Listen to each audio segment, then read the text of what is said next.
I've been in the loft, and this is my Wild Dagger, which is 23 years old, because I first brought it when it came out in 1999.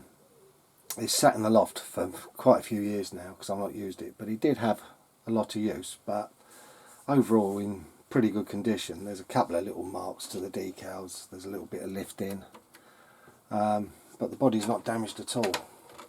But I think it's because these are not super fast.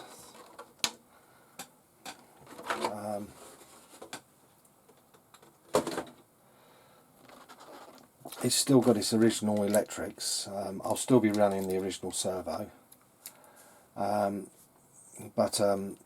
the motors, but the ESC is going to go for a more modern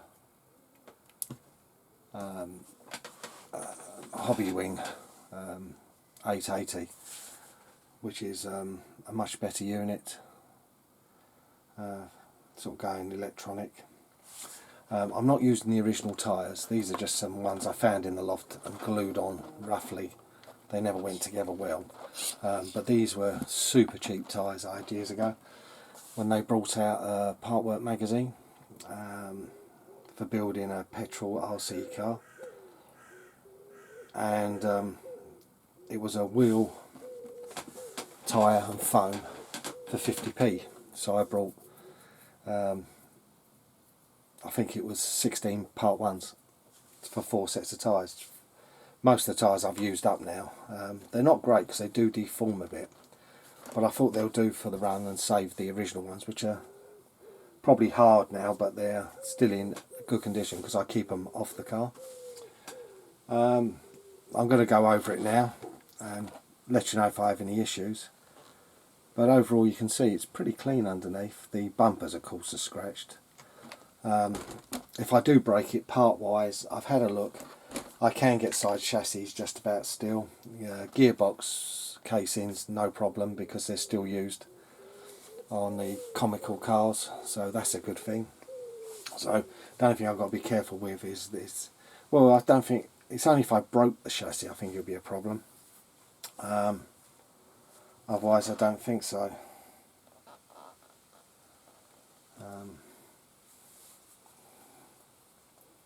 But I think a quick re-grease and they'll be alright.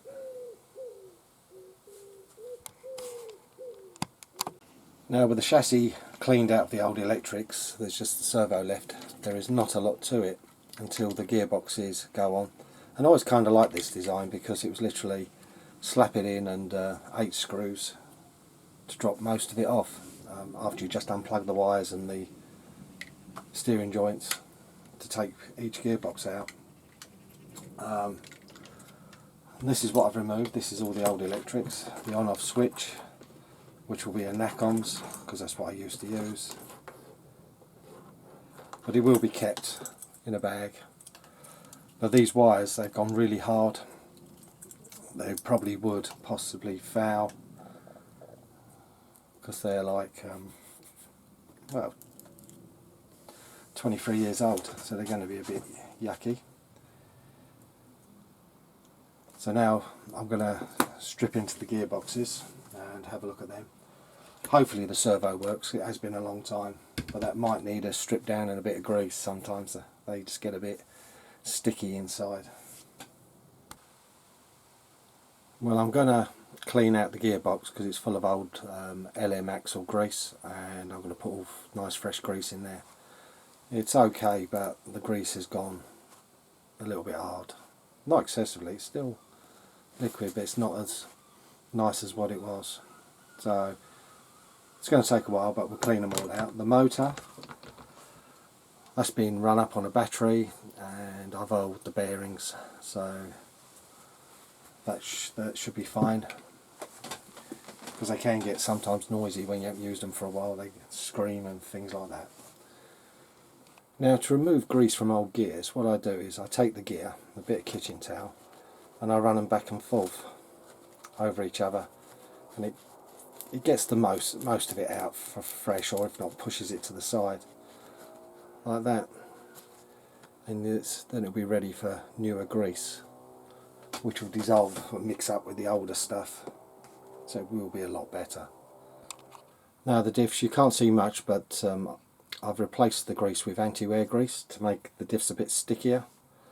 I'll do that to both, but we've still got a big clean-up job at the moment going on. It's going to take quite a while to get this all clean, but I'll get there.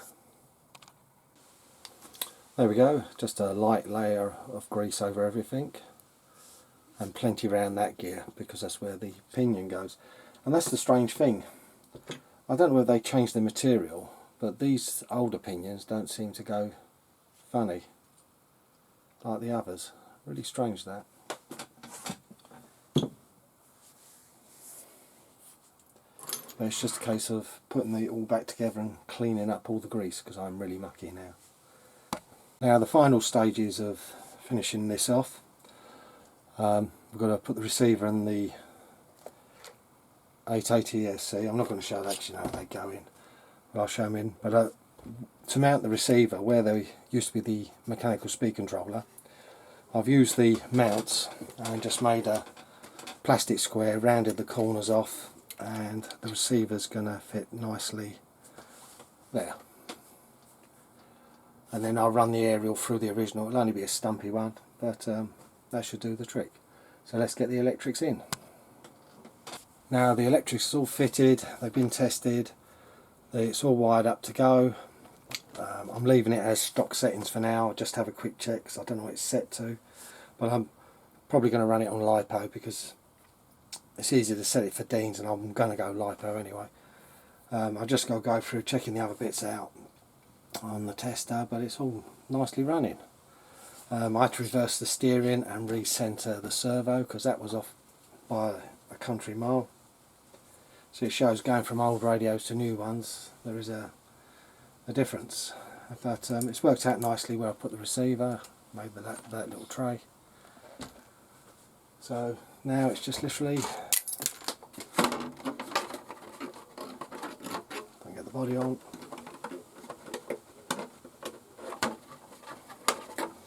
out for a test run.